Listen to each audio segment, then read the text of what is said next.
So vas means to smell. So vasaha, etc. means a smell.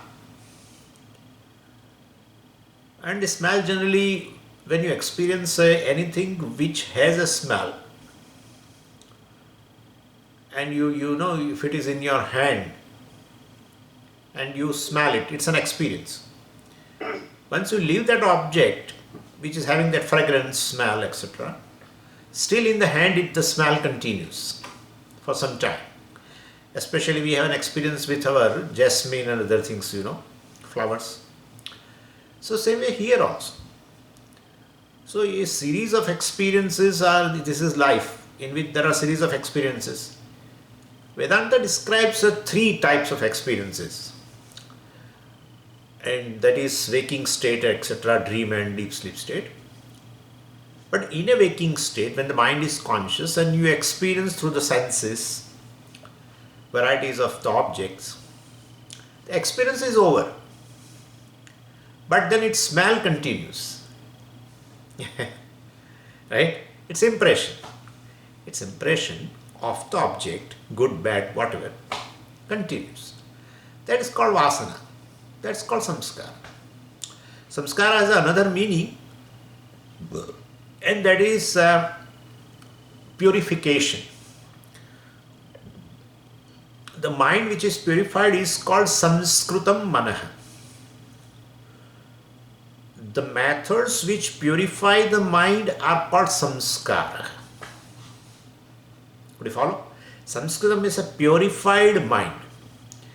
The method of purification is called samskara.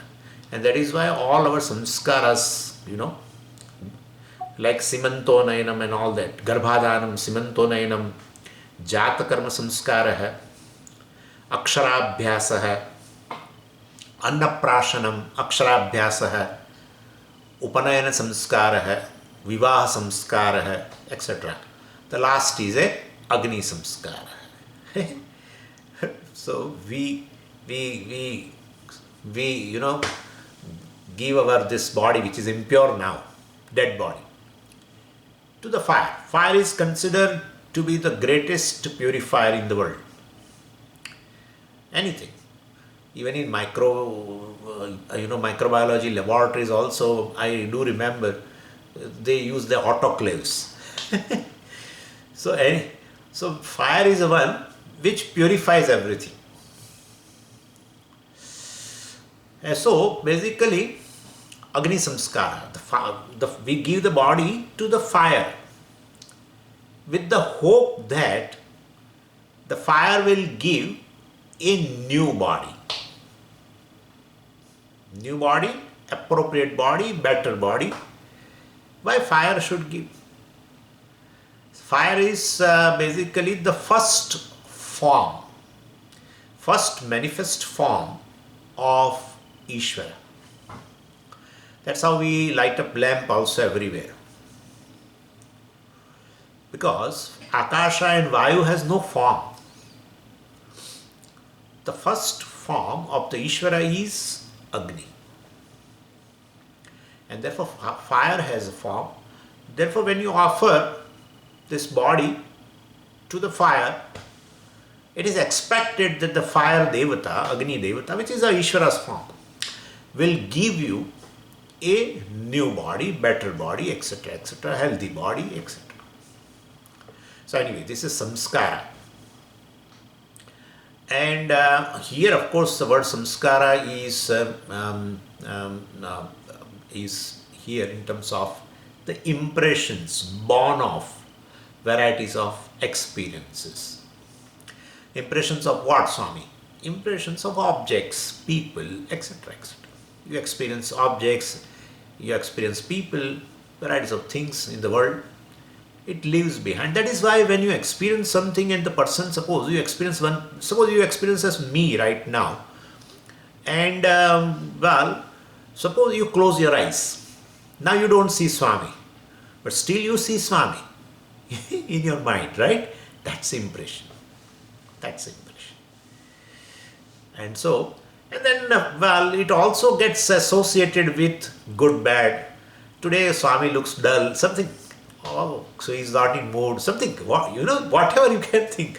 I mean, all these things, varieties of the things, also depending upon one's own frame of mind, also we judge few things and associate with that object of experience. But that is there. And that only gets reflected in the form of a memory. Memory is born of all samskaras, the impressions in the mind which are very much there. When the conducive situation arises, that those samskaras, a particular type of samskara arise in the form of a memory. So you have my experience, and you are now there is an impression in your mind about me. After a few days, I take a class, and suppose you join, right? Then you immediately recollect. Yeah, he's the same Swami, Muktatmananda, etc., etc. So this is how it is. It is there. It is we put it in under chittam. There are 4 types of functions. So ahankara, chittam, manaha, buddhi. This samskaras goes as a chittam.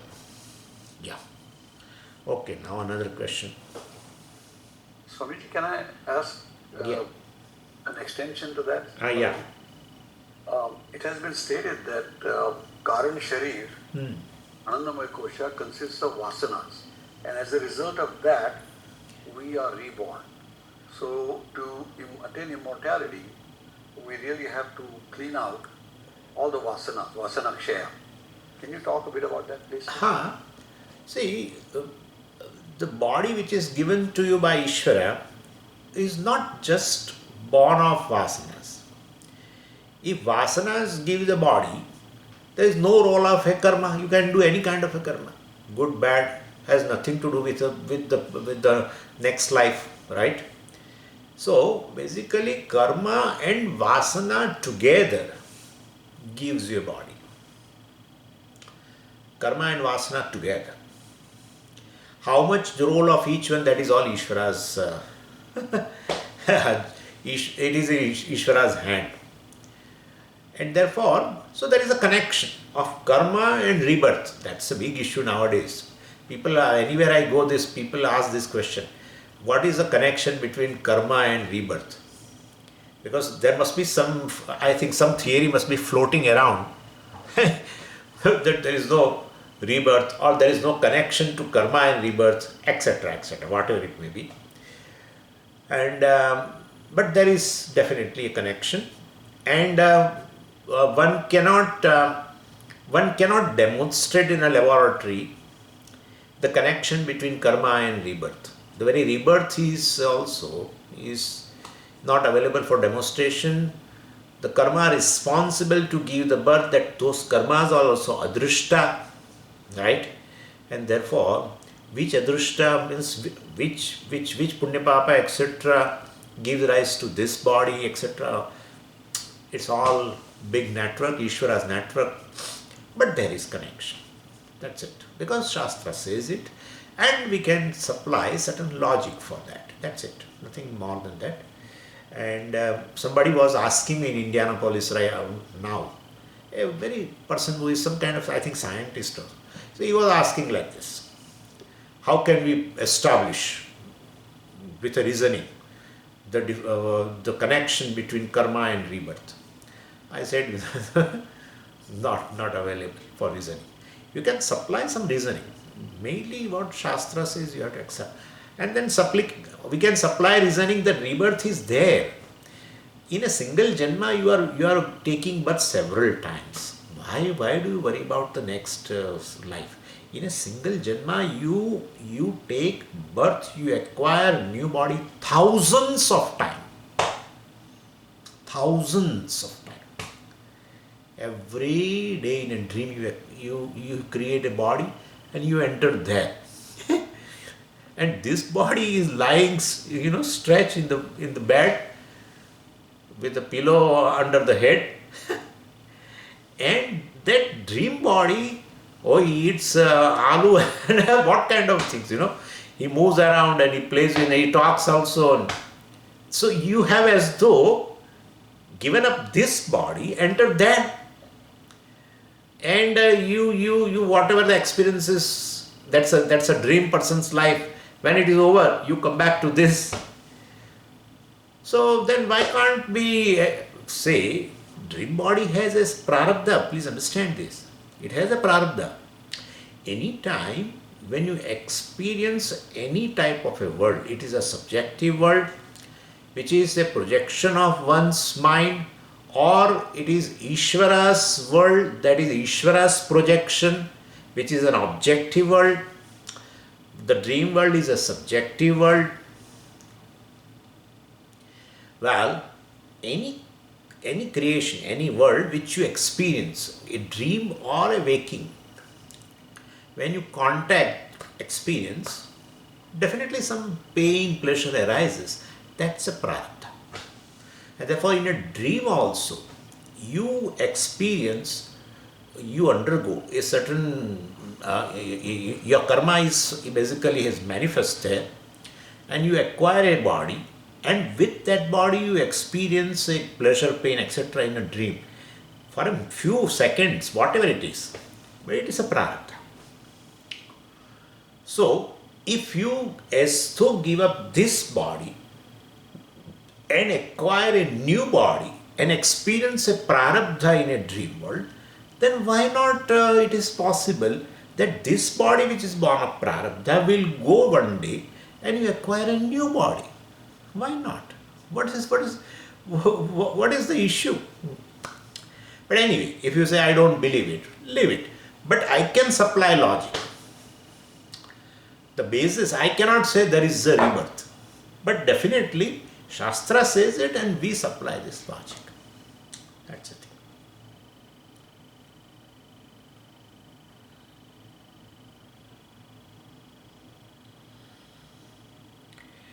Okay. How do we experience Brahman in a very aspect of householder life? If someone close to us is suffering or doing something wrong and not recognizing it, how do we experience that as a Brahman? Experience of Brahman is not possible, first thing. Because Brahman is yourself. That is to be understood. You cannot go away from yourself. There is no experience of Brahman, but there is a recognition of Brahman in every experience. Could you follow what I am saying?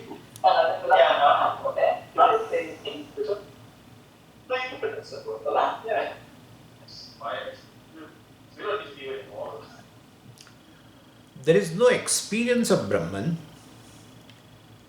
because Brahman being yourself, when you say experience, this orientation should go. When you say experience of Brahman, means you are experiencing a object called Brahman. That's not possible. So basically, it's not that the Brahman will be experienced, but Swamiji, if we understand everything, then I will experience Brahman. Right up to this point, in when I was ignorant, I am not experiencing Brahman. Now I am experiencing Brahman. Can I say that? No. You cannot say that, because it's not available as an object for experience, etc.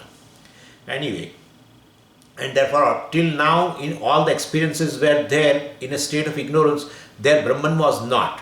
Now I came to know about Brahman, and now I will experience Brahman. No. For object it is possible. This object you experience now and may not be experiencing later, or may not have experienced till now, and now you will experience. That's all possible with the objective world. Anything which you experience is object, that's for sure. And there is no experience of Brahman, but there is a recognition of a Brahman in every experience. As what? As the whole experience. So this is what? Brahman being everything, all pervading, everything. Therefore, whole experience must be what? Brahman. This issue has arisen because the word comes in a Shastra as Anubhava. Anubhava means experience. That kind of a translation is there. But really speaking, in tradition, Anubhava word, so far as our tradition, Vedantic tradition is concerned, elsewhere you use word Anubhava, that's fine. You have an Anubhava of a Swami, fine. Experience of a Swami, fine, that's fine. But so far as subject is concerned, and word Anubhava is used, you have to literally translate it as a immediate knowledge. Immediate knowledge means what? What is immediate to you?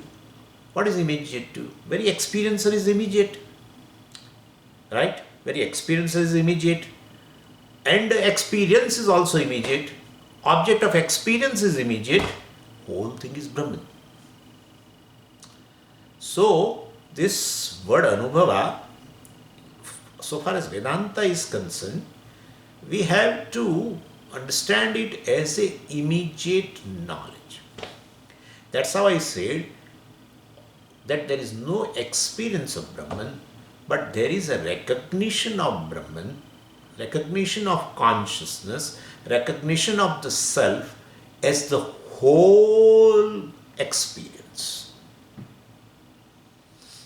Whole experience. The very experiencer is consciousness, naturally. Then the object of experience is consciousness. How can you say, Swami? If object of experience is not consciousness, then try object of experience is independent of consciousness. Can you prove the existence of anything, object of experience, let us say, can you prove the existence of an object of experience independent of consciousness? Try. It's not. Space. Swami, space. Space is. Look, space is existent. You have to say space consciousness is. Without consciousness, nothing is proven existing. Anyway, what I am saying is, so well, it is to be understood in form of, it is to be recognized. The consciousness, the self, the Brahman is recognized because it's a whole. The whole is understood as the Jiva, the individual is whole, and the Jagat is whole, and the Ishvara also is whole. Whole being whole, it it is everything. And what is everything? Jiva, Jagat and Ishvara. The individual, the world, and Ishvara. That's it. And therefore, so whole is understood as the very adhishthanam, as the very truth, the very essence of all the three. That's the thing. Anyway, further question is there. So how do we experience Brahman in a very aspect of the householder life? It is meant for householder life. Yeah. That is what Bhagavan says. Brahmarpanam Brahmahavihi Brahmagno Brahmanahutam. There is one thing we should understand. The knowledge of Brahman has no concern. No, not an iota of a concern with the ashrama, with the stage of life. Sannyasa means they can understand immediately. But for a householder, how will we understand? It is not true. The moksha has no concern, iota of a concern. Moksha has no dependence on any stage of a life. Sannyasa means moksha is a wrong concept. If that would be the case, Bhagavan would not have described grihasthas.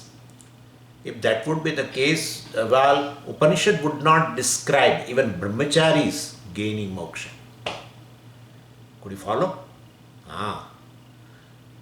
Moksha one can gain even in the womb of mother.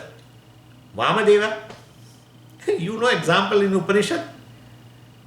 Moksha has no concern with the stage of life. Moksha has only concern with the knowledge of the self.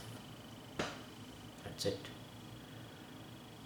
So Shastra can never emphasize, so given stage is for for understanding Brahman. Means understanding Brahman is for moksha. Anyway, so for a householder, etc., it's not a criteria at all. And especially the conditions have been mentioned here. If someone close to us is suffering or doing something wrong and not recognizing that he is doing wrong, how do we experience that as a Brahman? Yes, because you are everything. And therefore, see, this you say somebody is doing wrong, somebody is suffering. Do Brahman suffer or do body suffer? Please tell me. Yeah. But Swami, body suffers. You don't know, body suffers. Body is meant to suffer. What can I say then? Because what is subject to prarabdha, how will you change it? But you should know the difference between the pain and sorrow, grief. Entirely different thing. Generally it is understood moksha is not possible. Moksha means freedom from sorrow. But it is not possible if one has this physical pain. And therefore the jnanis who are gaining knowledge, they must be free from even physical pain. People ask this question.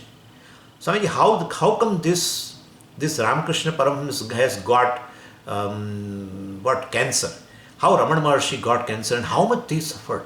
How the so-and-so jnani has died out of heart attack? Means what? What do you think? Understand, physical pain is one thing and sorrow and grief is entirely different thing. Physical pain means sorrow, that is not at all true. I will give you example. Suppose I join a gym. I join a gym and undergoes exercise. I do all these push-ups, sit-ups. Do you think there is no pain? What do you think? Try. Just go tomorrow to any gym and do a little exercise. You will find what a pain is. You will understand it immediately. But that physical pain doesn't create sorrow. In fact, when you pains, till to that point you will continue. And next day you try to do little more because you want that pain. You want that pain because you know that physical pain is for the gain. And therefore, is ultimately physical pain you invite. And the person who is, a weightlifter, he goes, he does the exercise and then he wants to take a shower and he removes that and he sees 6 packs and 8 packs and all. And then he's so thrilled. I tell you, there is not an iota of a grief. And what a physical pain he has undergone, you should know. Physical pain means sorrow. Please forget it. There are people in our culture, in Jains also, especially, and other people also, in our Vaishnavas also and all that. They literally undergone a pain of a hunger on certain upavasa, the fasting days. They literally, it's not that their bodies are made up of some special elements. They don't feel at all hunger. They literally, but they have a willpower and they deliberately they have, it's any type of a penance you do. Doing even a fasting requires a voluntary self-denial. That's called voluntary self-denial. When you undergo a voluntary self-denial, you know that you are going to feel a pain of a hunger, but you will. And there is no grief. Others are, showing the pity, etc. Oh, why don't you eat? Why are you doing like this? People don't take even water for the whole day. Nirjala Ekadashi dekho. Whole day. Don't think that their face has become a very, very, no. You people are eating, or he or she is not eating, yet he is fine. He says, I'm fine, don't worry about me. You continue to eat and you do that. I don't mind it. And it's not that one day by mistake they have done upvasa. They do several in a year. And what is the pain of hunger? You know very well. If you don't know, try. Tomorrow don't eat for 10, 12 hours and then you see. Okay. So pain somewhere in the body, that's at a subtle level, hunger, etc., or a physical pain, does not mean it is a grief. Grief is born of his helplessness. I don't want to go into that. So, point is,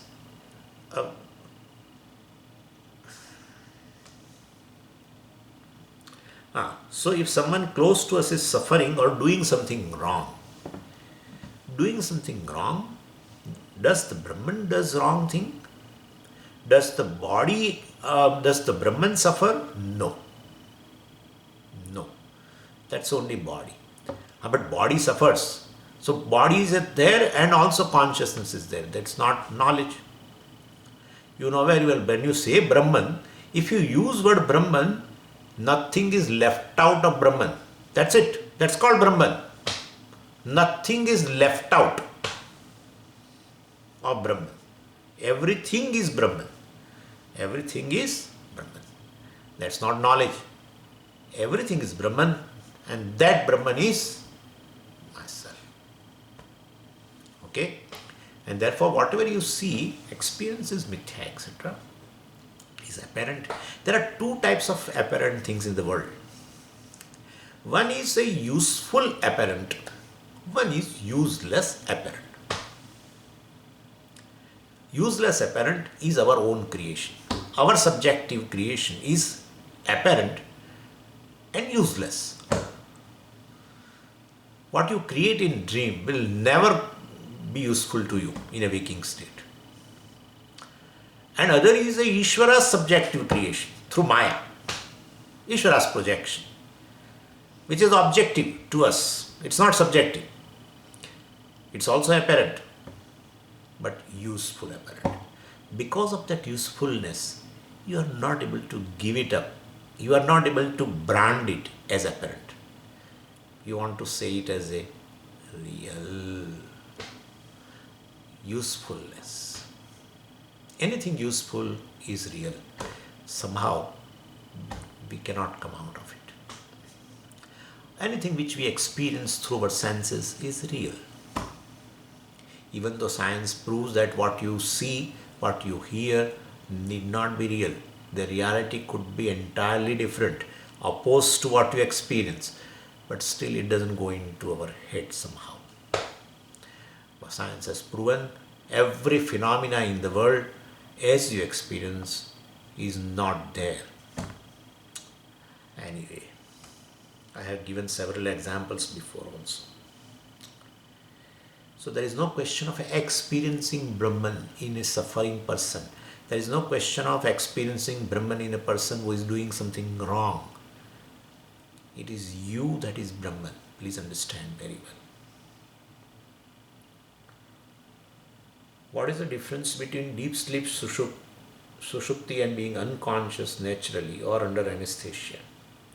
Because after deep sleep, when we get up, we are conscious that I was sleeping and have woken up now. In unconscious state, awareness of what was happening is totally missing. So what happens for us? What happens to us when we are unconscious? It's ultimately a malfunction of the brain, and due to that, mind is not able to function. To require a mind to function, it requires a golaka, the gross part.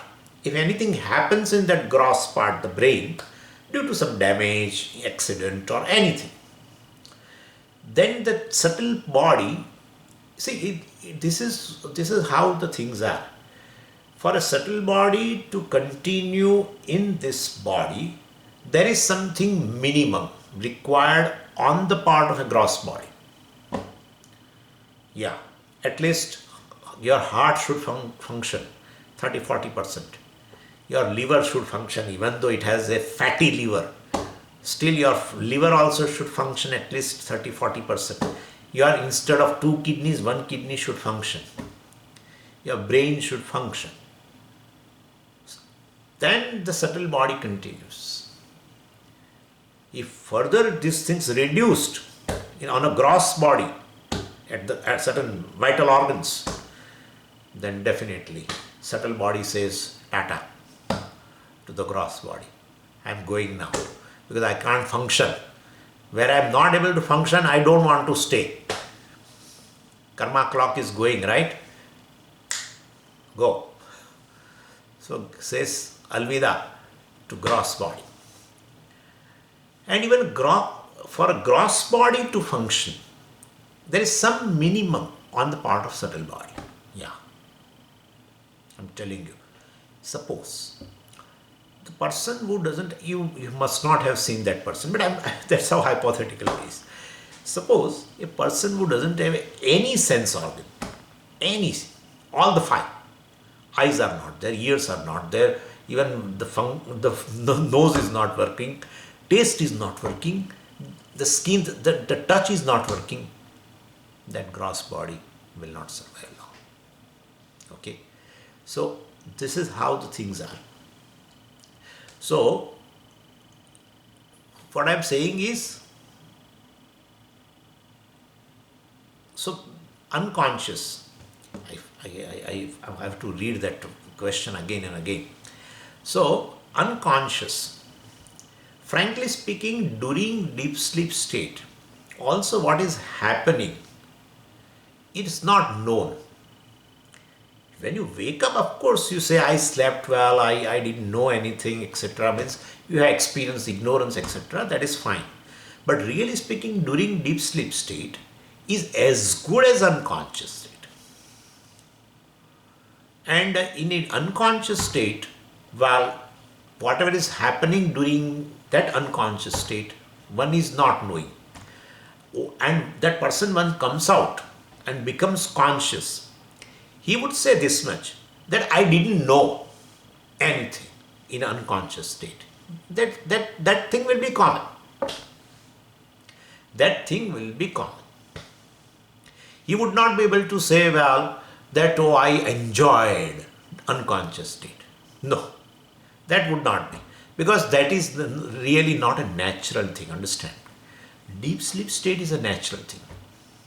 And therefore, the experience of ananda, etc., is manifest. That is fine. This unconscious state, etc., is unnatural due to some accident or anything, some kind of a disease or sometime due to shock, right? Some shocking news comes of our near and dear has just gone. Suppose the person becomes suddenly unconscious. It's a very unnatural thing. And there is no question of definitely experience of joy, etc. Well, that person will never say. That's true. But I didn't know that anything during the state, on either unconscious or a deep sleep state. It is common. It is common.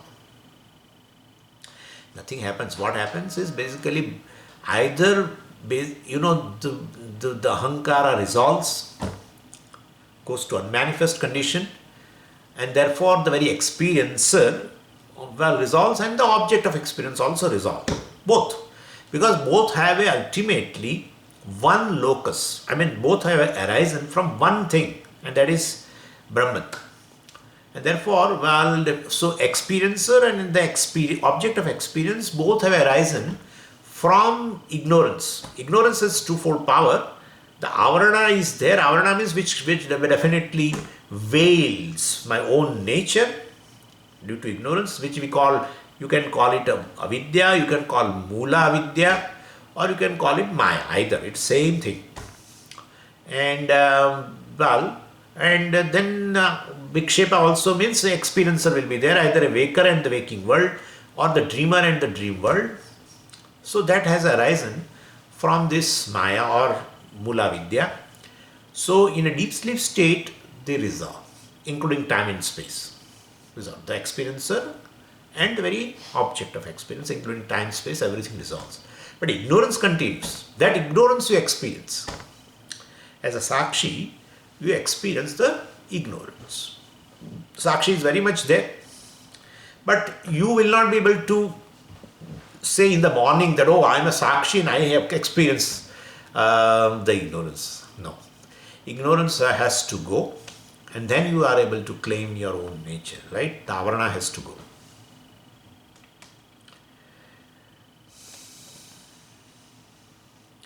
So I'm reading again. What is the difference between deep sleep and being unconscious naturally or under anesthesia? Because after deep sleep, when we get up, we are conscious that I was sleeping and have woken up now. In unconscious state, awareness of what was happening is totally missing. So what happens to us when we are unconscious?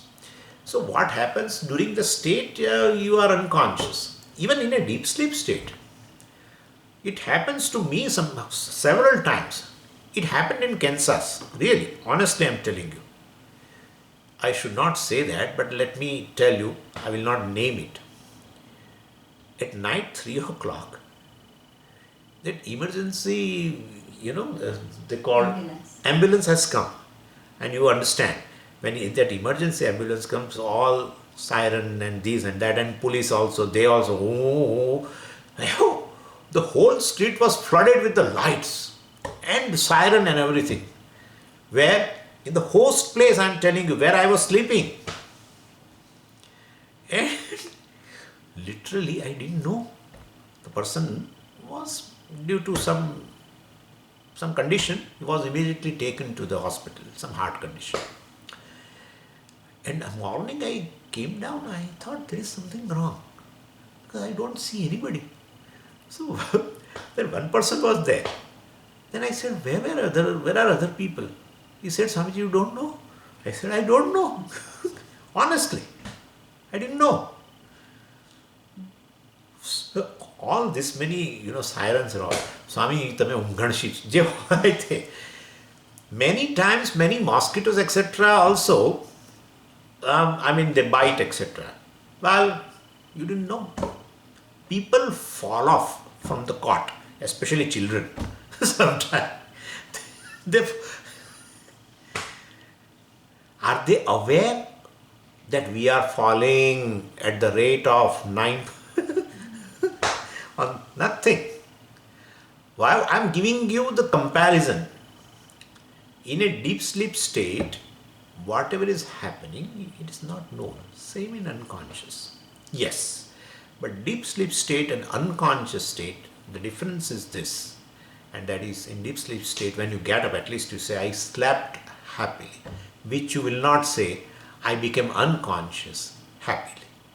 No, you won't say that.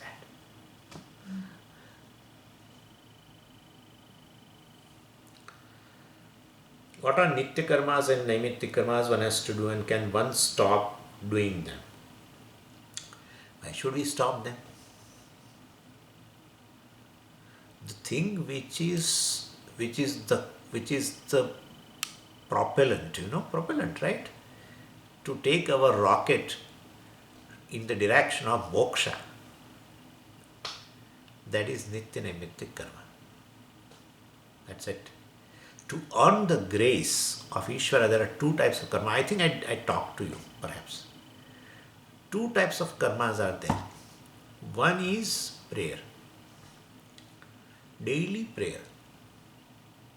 And second is reaching out actions.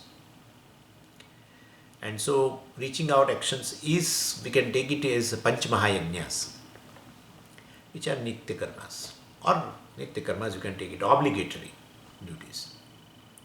And other than that, also everything is included in that. Yeah. Doing what is to be done in a given situation, well, it's called nitya karma, it's called dharma. This is a situation, and in this situation, I am required to respond in a right manner, not as per my likes and dislikes, in a right manner. That is nitya karma. Because in every moment, the whole universe is responding, participating. Whole universe is participating. And for the function of what? For the function, sustenance of the entire universe. Every element is participating, which we call yajna, and therefore, that is how I am sustained. I am part of the creation. I am in the loop of this creation. And therefore, I cannot basically snap this loop tie. I should also participate. No expectation. Yeah, I should participate under obligation. When you are obliged to do, you will not ask further, right? When you are repaying your loans, you will not say, I'm repaying loans so give me an award of honesty. You won't say. You have to repay. What is that? So basically, this is all Nitya Nimitta Karma. I'm just giving you which we call Dharma also, which we call Swadharma also. Even Varnashram Dharma also. Varnashram Dharma, Varna Dharmas means as a Brahmana, Kshatriya, etc. is for your contribution for the growth of the society. Ashrama Dharma as a Brahmachari, etc. whatever you do Nitya Nimitta Karmas, those karmas are for the growth of yourself. Yeah. Yeah. They are for yourself. As a Varna, well, as a Kshatriya, etc. means depending on, we have discussed this, I'm not going in detail. Kshatriya means what? Well, depending upon your occupation and depending upon your mental frame, well, you choose an occupation and you contribute to the society's growth. So all Varna Dharmas are also, or basically, as a Kshatriya, this is what I am supposed to do. That's what Bhagavan taught to Arjuna. As a Kshatriya, what is this? I don't fight, I will not fight, I will not. It's your dharma, fight. You will get Swarga, etc. Even if you are not interested in moksha, because this Swarga, etc. people like, right? So better place to live, better body, enjoyments, pleasures, degrees of pleasures are more, everything. So all this comes under Nitya Nimitta Karma. Keep doing, keep doing, keep doing. Somebody, somebody, I sometimes laugh at you. Why? Because you are eating jaggery and you tell us not to eat. What are you doing? You should remember, sannyasis also have a Nitya Karma. Yeah. We have certain japa, etc., pranav japa, etc., which is Nitya Karma. Bhashya Parayanam also is there. Teaching, etc. Suppose if you know and you have gained knowledge, and then and there are people who want to know, then you should teach. You should teach. All this is there. So they have, of course, the sannyasa and grihastha. The difference is this much. Karma yoga is there in a sannyasa also, and karma yoga is there in a grihastha ashrama. Jnana yoga is there in grihastha ashrama and Jnana yoga is there in sannyasa. Then if both the things are there, why both the things are there? Because there is no choice. Between two pants there is a choice. Between two shirts you have a choice. You don't have a choice between pant and shirt. It is what kind of a thing it is? No one has a choice between pant and shirt. What should I wear out of these two? Kya baat hai? So between Karma Yoga and Jnana Yoga there is no choice. You have only choice with regards to the lifestyle in which you can do both. Lokesmin Divida Nishtha. And so Karma Yoga means Nitya Nimitta Karmas are there in a Grihasthashrama, but the Karma Yoga has a predominance in Grihasthashrama. And in a sannyasa, Karma Yoga, few karmas, few Nitya Nimitta Karmas are there. Jnana Yoga has a predominance. Jnanam has a predominance in sannyasa. Anyway, so Nitya Nimitta Karmas, keep doing with the grace of Ishvara. Well, you will and gain knowledge, as I told you, both are there, Karma Yoga and Jnana Yoga. Gain knowledge, and as you gain knowledge and gain clarity regarding the nature of oneself, so Vedanta is, people say, Swamiji, how to practice Vedanta? There is no practice. Vedanta is for understanding, Vedanta is not for practice. Yeah, there are things where you should know and practice. There are things where you should simply know. There are things where you should simply know. Knowing is a solution. There are things where just knowing is not a solution. You have to do it after knowing. Then you get something. That's called karma, etc. But anyway, what I'm saying is here, so jnanam, as you gain clarity with that, because you are doing nitya nimitti karma, you are basically, pleasing Ishvara. Because he is doing whole creation is his manifestation. And each one is just participating in the creation without asking for anything. Just participating because Ishvara has made them to do like this. But the human being is given a free will. So there you are required to be told that you also do the same way because you have a free will not to do. Yeah. That is why all the scriptures have to tell to the human being, see the world, see how the Ishvara functions. And if you want to please Ishvara, if you want to please the Samashti, be in harmony. Be in harmony with the Samashti. You are a Veshti. Veshti, where is in harmony with the Samashti Ishvara, automatically you will gain the grace of Ishvara. Yeah, that's a grace. Your own nitya nimitti karmas are repaying to you in the form of grace. Okay? It's a karma phala. And therefore, basically, keep doing. Every day. Keep doing. Swamiji, keep doing means then we will not listen to any class of you now also. From tomorrow. That's how I said.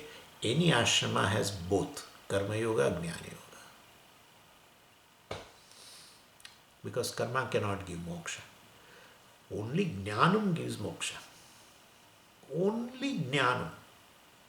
Then why karma yoga? For just preparing yourself. Gaining grace of Ishvara. Purification of mind, whatever you want to say.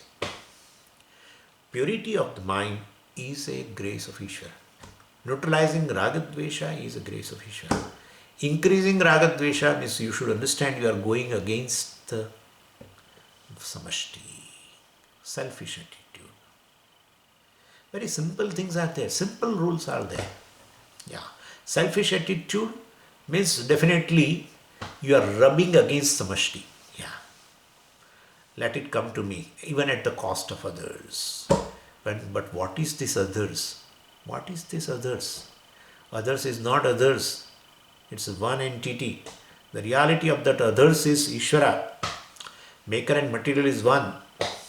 And therefore, rubbing against samashti, rubbing against Ishvara is definitely creating a issue. Not to Ishvara, it is to the Vyashti only, to the Jiva only. So keep doing. The day automatically it will drop. Still you will be doing. You will be doing. But the very doer has gone. Doer, where it goes, you will not realize. Because Ishvara is basically so happy, it wants to embrace you. When it wants to embrace you, you are no more there. And that's called surrender. Surrender of Ahankara means where Ishvara pervades you so much. Pervades you. To the extent that you realize nothing belongs to me. Everything is Ishvara alone. Ahankara means what belongs to Ishvara you are claiming as yourself. That's called Ahankara. Ahankara is a claimant. I am mind. What? Mind is made up of subtle elements. Any element have I created? No. Body, memory, this, that, senses. Anyway, point is Ahankara is basic, false claim. Yeah. Manifest in the mind and then starts claiming. This is me. It wants to even go further, beyond dermis, epidermis. And manifest there also as a mine, I and mine. My child, my wealth, my car, my this, mine. It's all, nothing belongs to us, we should know. The reality is very simple to understand. The day one leaves the body, Nothing comes with me. If anything belongs to me, well, I cannot, that nobody can snatch it away. If I am really owner, but somebody snatches away. Snatches away body. Just like that. Make us vacant from the, jao, bahar niklo. So this is how it is. That's called surrender of ego. Surrender of ego, we call it bhakti, whatever you say, is ultimately this knowledge. Everything belongs to Ishvara. So this is how the very kartrutvam goes away. In wake of the knowledge. Still, because of vasanas, you keep doing and doing. That's it. But there is no doership now. That's how jnanis keep doing lok sangraha, etc. You know very well. Bhagavan advised also in the 3rd chapter. Anyway, so many questions are there. Please explain Jivan Mukti and Videha Mukti. What is common and different between them? What is common and difference between them? And can Videha Mukti be obtained without Jivan Mukti?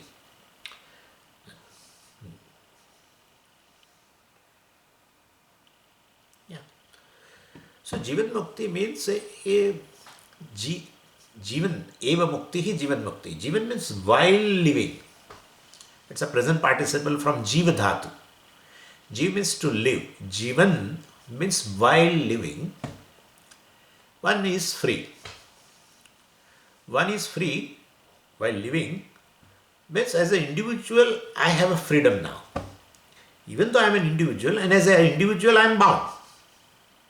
If I have an I sense in the body, mind, sense complex, I am bound. And I should not have an I sense in the body, mind, sense complex. Actually, that belongs to Ishvara. And therefore, I am not that. I am pure consciousness, etc. So, you as a consciousness, well, you don't have any bondage. And, if you understand it, it requires a clarity on this understanding of a reality. That's a reality that you are simply a consciousness, nothing else more than that. Simple consciousness. You are conscious of body, conscious of mind, conscious of memory, conscious of your emotions, conscious of ignorance, conscious of knowledge, conscious of senses, and conscious of the world. I and consciousness go together. That's it. When you say I am body, definitely that body which is inert, you are claiming as I. I is basically consciousness. Claims something which is inert as I.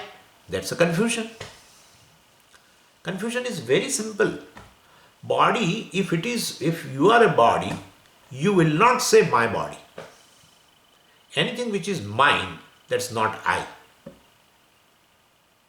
Never. Anything which is mine is never I. Mine means my possession. Yeah. My car means I am a car. No one will say. My house means I am a house. Even my child. You think it's your child, fine, my child. You will not say I am child. The age of the child is not your. You will not say. Someone asks you, well, you will not say I am 3-year-old. Yeah. Because of identification you feel, because he has a fever, you feel yourself also feverish. But you know your child is your child. But it is, you have given a birth to them. You have become nimitta for that, etc. You are very clear. Very clear. So far as outside this body is concerned, wherever you use the word mine, that is not you are certain. But as it comes here, for this you use sometime I and sometime mine. My head, my stomach, my legs. And sometimes you identify as I am walking. Sometimes you say, well, my body's height. Sometimes you say, I am having a 5 feet 6 inch height, whatever. So, what I am saying is, for the body, you use sometime I and sometimes you say mine. Confusion. Pure confusion. Any confusion arises out of ignorance. Therefore, definitely you are not clear whether you are really body or whether you are a possessor of the body. Dehinosmin yatha dehe kaumaram yauvanam jara. You are a dehi. Bhagavan said very beautifully, Dehinaha asmin dehe, you are a dehi. Asmin dehe dehi. In this body, you are a dehi. So, you are indweller of this body. The deha which undergoes a komaram, yauvanam, etc.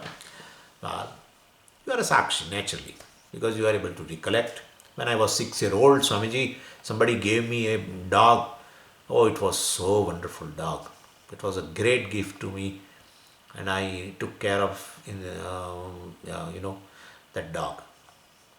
And when I was 25-year-old, my father gave me, because I love dogs, Swamiji. And therefore, on my birthday, my father brought another pet, another dog, which I loved most. I took care. So you talk about your various stages of life. Are you not aware of all these states? You are aware of state.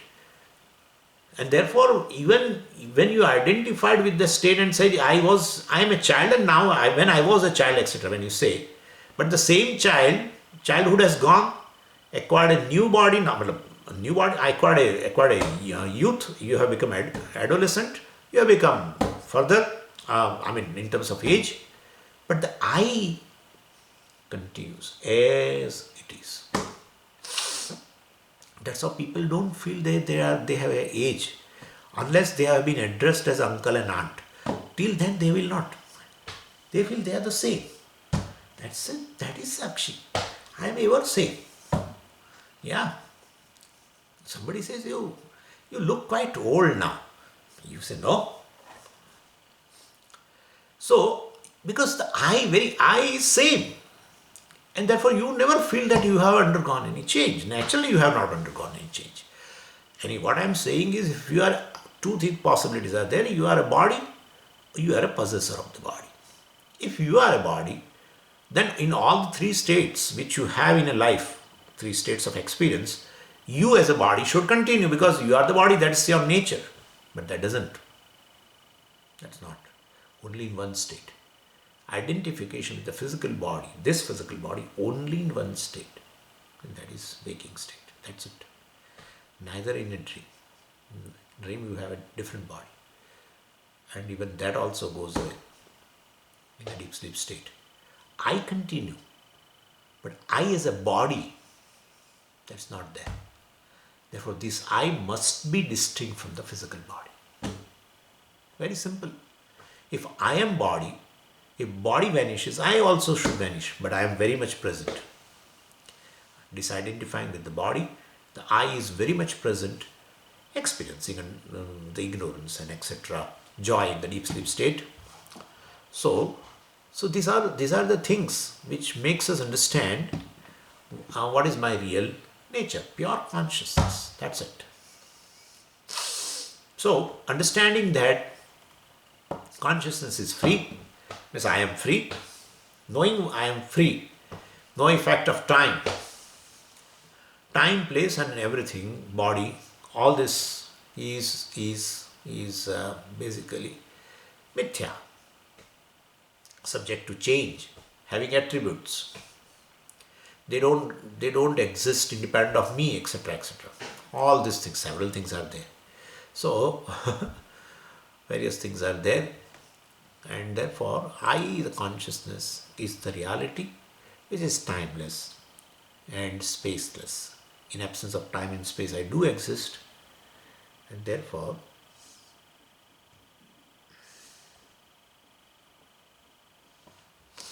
yeah. So this is Jivan Mukti. And what is common and difference? Yeah. And the Videha Mukti means, well, naturally, if you understand this, that I am a free consciousness, then so far as prarabdha is there, you have a general identification with the body in order to make the body conscious and experience pleasure, pain.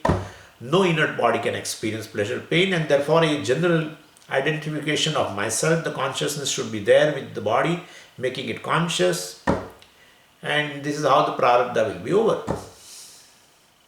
And once the prarabdha is over, well, your sanchita karma, because it's, and the agami and etc. prarabdha is over, and sanchita agami has already burnt, because the very account holder is no more there, and therefore, well, one gains videha mukti. Means he is not going to take any birth. There is no karana sharira to begin with. Karana sharira itself has become, jarjaritam. What is that called? It's gone, because ajnanam has gone. The vasanas and everything has become mithya. So the gross body merges into the gross elements of the creation, subtle body merges into the subtle elements, and the causal body, etc., whatever the vasanas, karmas, etc., will be merging into samashti karmas. Yeah, jiva samashti karma, which will be useful for the next lot of creation. Samashti karma is samashti karma. There is no account holder. Vyashti karma is Vyashti karma. Samashti karma is Samashti karma. Jiva samashti karma give rise to the creation. Jiva's Vyashti karma give rise to the body, respective bodies, subtle and gross.